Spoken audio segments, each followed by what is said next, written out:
Hey guys, hi, welcome back once again. My name is Vaishali, and having learned quite a few things from, through, and from within human interactions, and having pursued and completed my master's in business administration and in clinical psychology, I today wish to talk about comparisons and how, when used inappropriately, can cause a lot more misery than actually required. So let's understand this as to why humans compare in the first place. And of course, going down to the roots of it, right from the sense of evolution, comparison to some degree does help.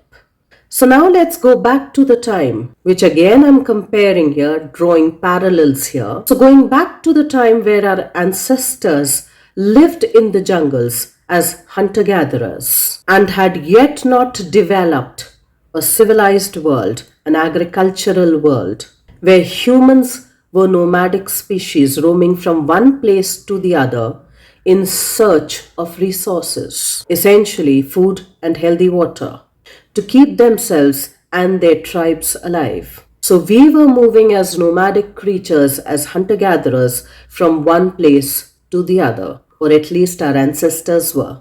And as they moved along as hunter-gatherers, they were either specifically hunting a particular animal, a particular meat to eat, in groups of course, or they were collecting these kinds of berries, fruits, nuts, or roots. Now let's just assume that these are some berries, nuts, fruits, or roots. And in order to understand if eating a certain nut, root, fruit, or a berry would keep them alive or not, it was essential to draw the comparison. It was essential to understand if this would kill them or if this could kill them. So quite naturally, they had to keep drawing comparisons for the sake of survival, and survival of not just one human being, but of the entire tribe. The second reason that comes to my mind as to why humans compare is because humans are the only species on the planet today, as of today, that lie in the culmination or the merger of two or many worlds. Humans are the only species on the planet today to have been given the maximum number of choices, or the choices from all of the worlds that exist within this world as well. Now that is not complicated, but it's complex. And thereby, to make it a little simple, let's just get a little curious and question, or just inquire, as to why are we the only species on the planet as of today that compares two different species, whereas probably no other species does that for its own self. So let's think of some of the stories that we are told and that we tell others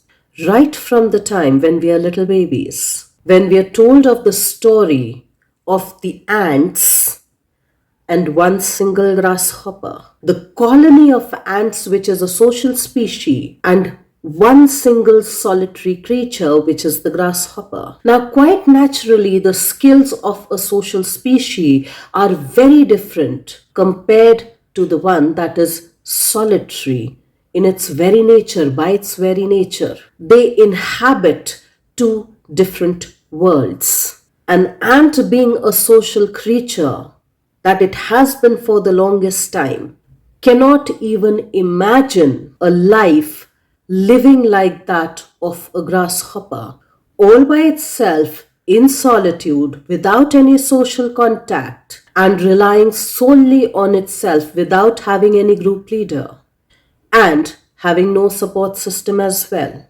And on the other hand, the grasshopper cannot think of living in the world of the ants, cannot think of living like the ants, wherein it starts living and operating and functioning like a social species, living within the group, having a herd mentality to a degree, having a tribal mentality to a degree, having a group leader, and having the support system as well, and probably even having internal fights within the group dynamics as well, which in other words, is called as groupism. It cannot imagine itself living in that world because it is not designed for that world. Like the ant cannot imagine walking alone, jumping and taking leaps alone, the grasshopper cannot imagine walking in a straight line, following somebody else, or probably even leading somebody else.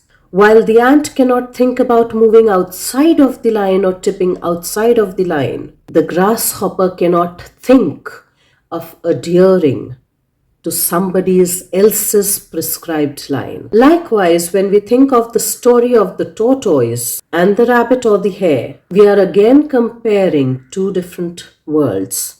One is the world of a reptile and the other is the world of a mammal. One is a cold-blooded creature while one is a warm-blooded mammal. One creature lays too many eggs and once its job is done, turns back on those eggs and walks back into the sea without really caring if the eggs stay alive or something hatches from those eggs or not. It is not concerned for the survival of its own young ones. It's also a very slow moving creature. It's also a creature that has a lifespan of hundreds of years at times. And on the other hand is another creature which is just paradoxically opposite of this one.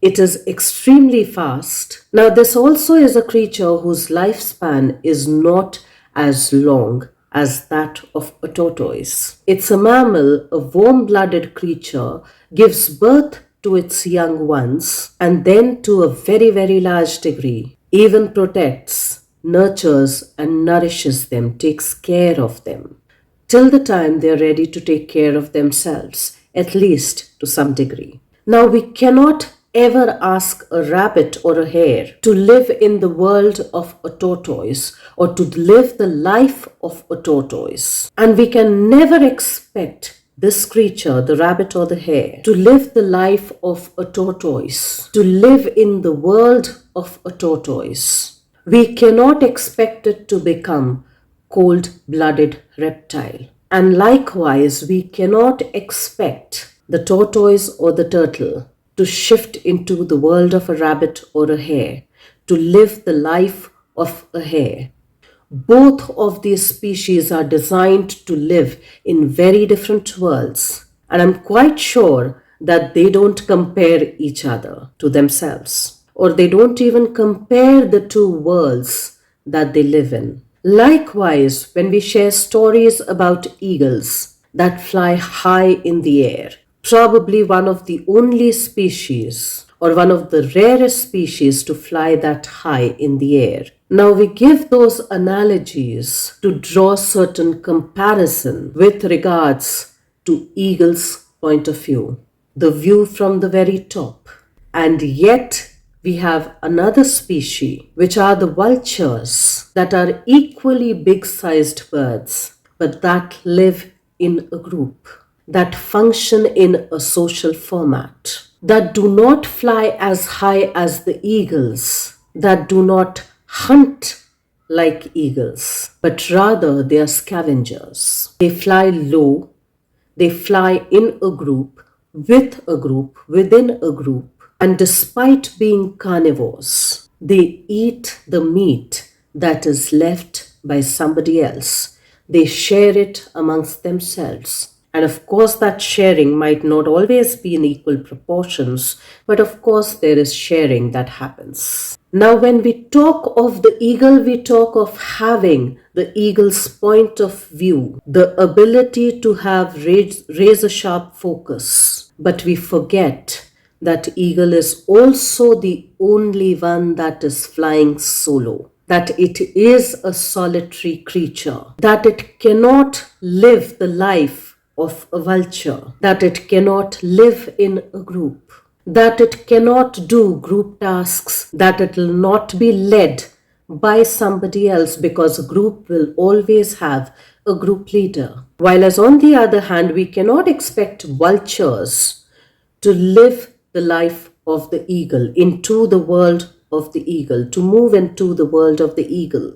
Because a vulture would then be required to live a solitary life, to fly solo, to die solo. It'll be required to move out from the group, which evolution and nature has not designed it for. So primarily when we are comparing essentially two different worlds, two different species, two different points of views, two different ways of living life, two different ways of existence. And why are we doing that? Because, like I said earlier, that an ant cannot be expected to become a grasshopper, and a grasshopper cannot be expected to live and behave and become an ant. Because a warm blooded mammal like the rabbit or the hare cannot be expected to become a cold blooded reptile like the tortoise, and vice versa. Humans actually are the only ones that can walk in between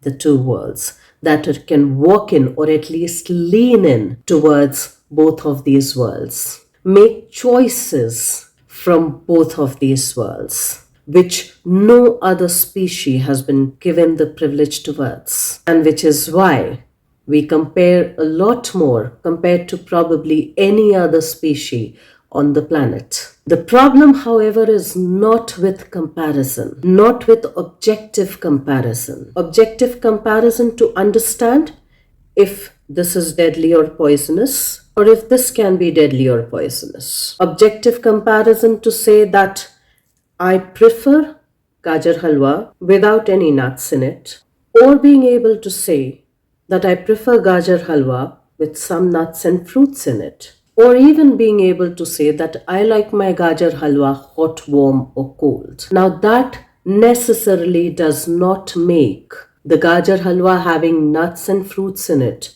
as bad or not bad. It just turns it into a preference, that somebody prefers it with nuts and fruits while others don't.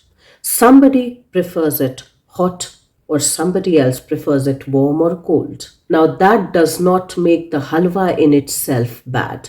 It's a very preferential choice. Likewise, if I take another example of using this comb at times, or using or preferring to use this kind of a comb on some other days, doesn't make this comb bad or good, doesn't make this comb bad or good. It just serves a different purpose. The days I wear my hair curly, which its natural texture is, I prefer using this comb.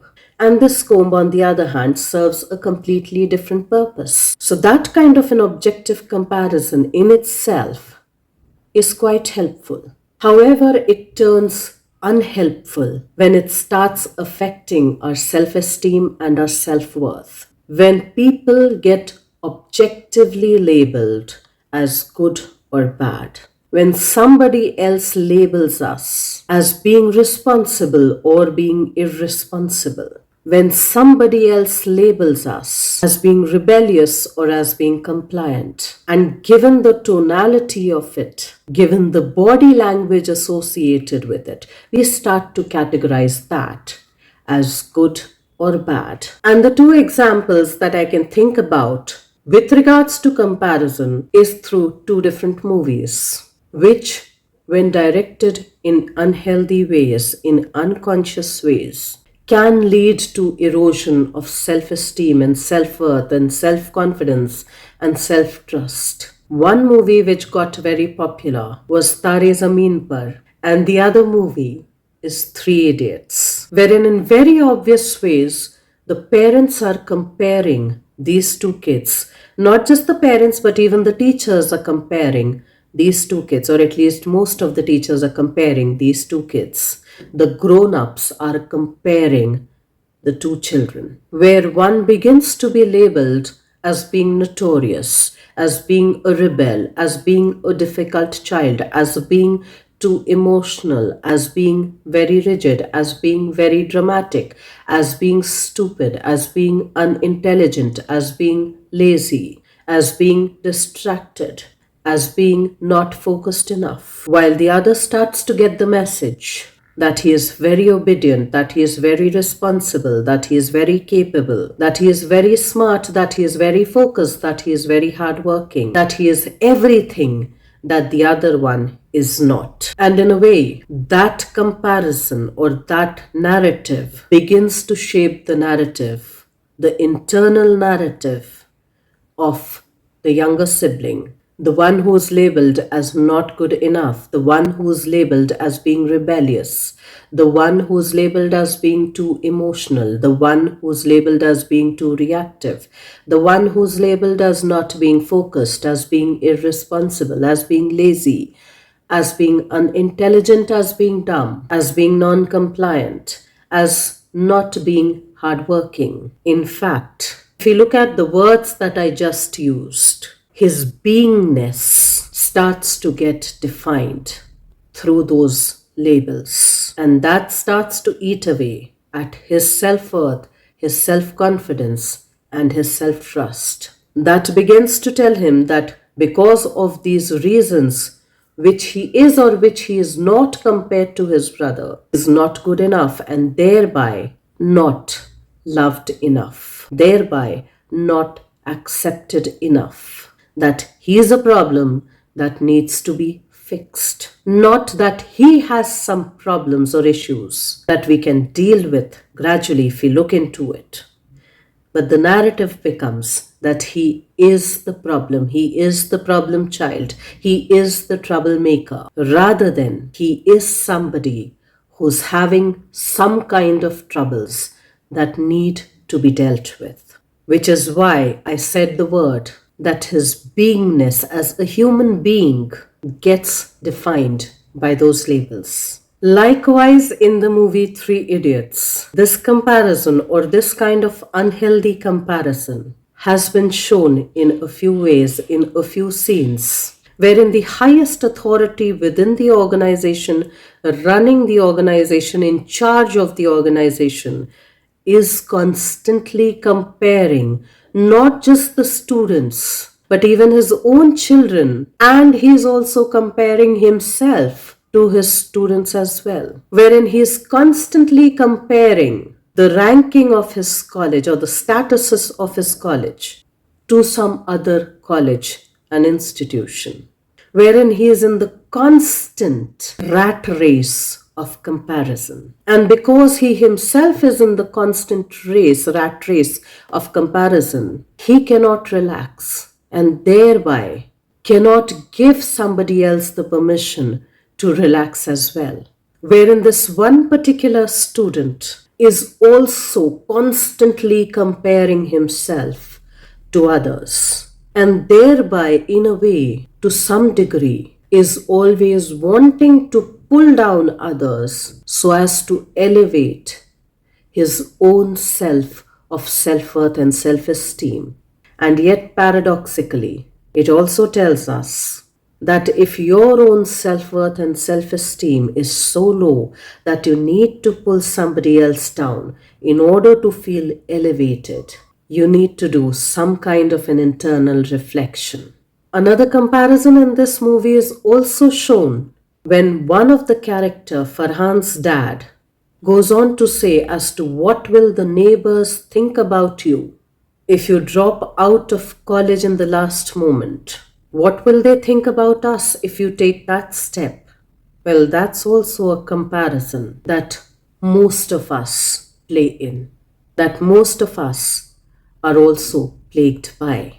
And then there was this beautiful dialogue, which though had a funny note to it, wherein one of the characters, out of the three main characters, the friend characters, goes on to say that you do feel bad if your friends don't do so well, but you feel horrible when your friends do exceptionally well when compared to you. Here, metaphorically implying that thank God I'm not the only Gadha here. There are others of my biradri as well. There are others of my community as well. And in a way, we compare ourselves to people who actually have been or are at least on a parallel course with us. And in a way, it then begs us to question to look inwards, to inquire. Firstly, where did I learn? Who taught me that I was not enough or too much in some ways or the other? That I was not enough or too much with regards to everything. That I had to keep proving my worth to then be able to earn my worth from people outside of me. It then begs us to question, to inquire, if my self worth is completely dependent on what others think of me. Where is this self first? Can the self truly discern as to whose opinions truly matter and whose opinions are just noises from the outside that are just coming in? It begs us to question, to inquire. Are we chronically and constantly comparing ourselves to this one, to that one, to that one, and to that one? Or is the world constantly comparing us to this one, to that one, to that one, and that one? And how is that impacting us? How does that make us feel about ourselves? And how many times, unknowingly so, even if it is in our own head, do we compare ourselves to others? Do we pull down somebody else? Even if we don't vocalize it, even if we don't verbalize it, but we still do it internally to just feel better about ourselves. Are we condescending others? Are we pulling down others? And probably if we are doing that, we need to reflect and question our own self-worth and our own self-esteem first. And we need to honestly even question and ask ourselves if we've knowingly or unknowingly not done it outside, not vocalized it, by pulling somebody down, by shaming somebody, by blaming somebody, by criticizing unnecessarily somebody, just to feel better about ourselves. Because comparison is a two-way sword, and if not handled carefully, it can turn pretty dangerous and cause a lot of misery, which is why it's also said that comparison is the thief of joy. For if done chronically and constantly, it robs us of our own sense of peace. It robs us from our own sense of contentment. Let's try and reflect on all of those aspects, and I will see you once again the next week. Till then, stay tuned in. And guys, if you do like the contextual content of these videos, please do like, share, and subscribe.